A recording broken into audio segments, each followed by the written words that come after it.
Some have called Zeus one of the best villains of all time, gaming-wise. But is he, though? That's a good question. Is he even the best God of War villain? I mean, we got Odin, we got Thor, we got Baldur, we got a lot of options now. Welcome back to Villain Review, and today I'm analyzing Zeus from God of War 1, 2, and 3. And I will be giving him a score 1 out of 10. What's gonna happen? Stay tuned. 10 out of 10, 1 out of 10. Let's find out. Why? Why would you betray me? It is you who would betray me. Am I to stand idly by while Olympus is threatened? In God of War 1, get this, Zeus is actually a good guy. Ares is tripping on power, and it's up to Kratos to stop him. Zeus even helping our boy. He goes, "Here you go, son. Here's some lightning powers." "Oh, what's that? You killed Ares? Congratulations, my boy. You're the new God of War." On his path to stop Ares, Kratos has to open Pandora's box, though. That's a big deal. What's inside the box? Not Justin Timberlake's, you know what I'm saying. Instead, it's all the naughty juju of the world, all the bad stuff. Fear, plagues, CGI Kratos. And when the box opens, Zeus feels fear. A fear that the prophecy is going to be continued of sons killing fathers. Kronos did it, Zeus did it. Odin didn't do it though. Odin went backwards. He said, "I'm gonna do my own thing." Good for you, Odin, I guess. That's right, Zeus, he's Kratos' dad. He was mashing circle real hard over Kratos' mom at some point. Zeus then betrays Kratos and kills him, but what villains don't understand in this franchise is that killing Kratos is like enjoying the dentist. It's impossible, so don't even try. Don't even walk in with a good attitude about it. It's not gonna happen. In all honesty, the motive's okay. It's kind of just like, "Oh, prophecy's bad. It says I'm gonna die. I sure hope I don't actually make it happen on the path to avoid it." But if you stop and think about it, it's Odin's motive. I will say though, I think the franchise refined this motive 1,000 times more with Odin than in Zeus. Zeus's motive, it stems from fear, but that's about all there really is to him. Odin has this thirst for knowledge and getting all existential, singing Billie Eilish, "What was I made for?" He wants to know. It's a lot more interesting to me, and it hurts Zeus's motive looking back after playing Ragnarok. Let's be fair though, Ragnarok is a way more story-focused game, so I'll give Zeus a little bit of a pass, but nothing crazy. Everything you have ever known, Kratos, will now suffer because of your sacrilege. You will never be the ruler of Olympus.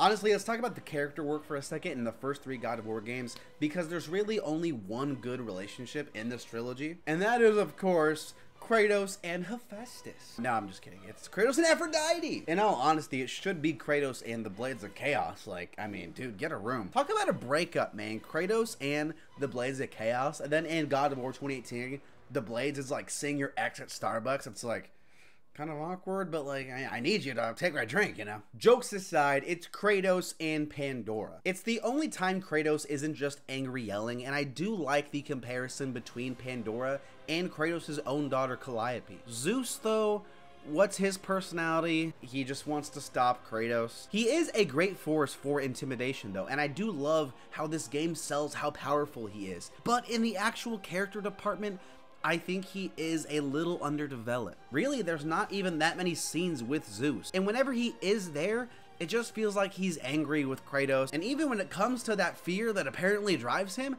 I don't think it's conveyed nearly enough. I hate to keep bringing up Odin like an ex-boyfriend of mine that I can't move on from, but the fear Odin feels, I see that in the character, the performance, even the undertones of so many interactions he has. I think it really would have helped him more if we had more time with Zeus to convey his personality and motives, but unfortunately, we don't get that. We will stand together, and I will wipe out this plague.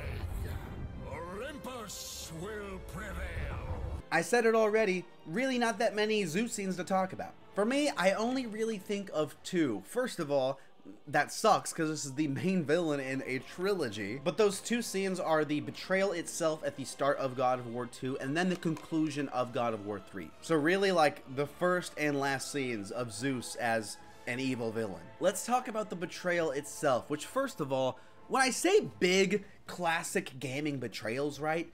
You don't think of this one at all. No one thinks of this one. The reason is because it's hard to see it as a big moment in the game, this big, epic plot twist, when we really don't know Zeus as a character beforehand. One of the best betrayals in gaming, I think, is Wheatley in Portal 2. This one we remember because it hurts so much more. Wheatley saves us to open the game. A pretty funny and helpful companion for the first half or so of Portal 2. So when he turns evil, dude, we feel hurt. We feel, this feels wrong. I don't like this feeling. Zeus, I don't really care. I don't like the guy as a character. Even in God of War 1, when he's like a good guy, he's not a particularly standout ally of Kratos. So when he turns against Kratos, it's kind of just like, all right, well, Zeus is bad now. There's nothing really memorable in between these two scenes. Nothing really worth mentioning.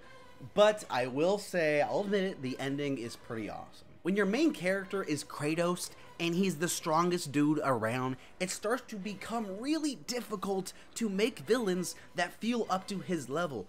And damn, dude, they pull it off with Zeus. I mean, the guy just keeps coming back over and over again. He's unstoppable. And dude, even when he's fighting, he feels strong. It's epic. It takes forever, which is good. It feels like a worthy and satisfying final battle for this trilogy. The hatred between the two is incredibly palpable, and it's the most engaging Zeus is the entire franchise. It's just a bummer it's a little too late.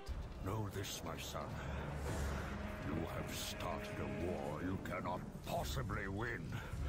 The fates have already deemed me victorious. Zeus is a okay villain in my opinion. He's cool, I like his design, he's intimidating, and the ending of God of War 3 is epic. But as a character, he's just not developed at all, and we don't really spend enough time with him. His motive's fine, but when compared to Odin, who comes later on in the franchise, it's just not nearly as interesting. By no means the best God of War villain, by no means top gaming villains of all time. I'm gonna give Zeus a 5.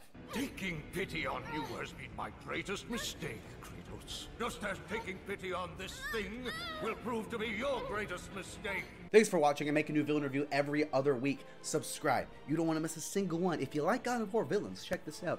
Bam! God of War villain. Thor review, Odin review, Baldur review. You want it? I got it. New videos all the time. Subscribe. Bye.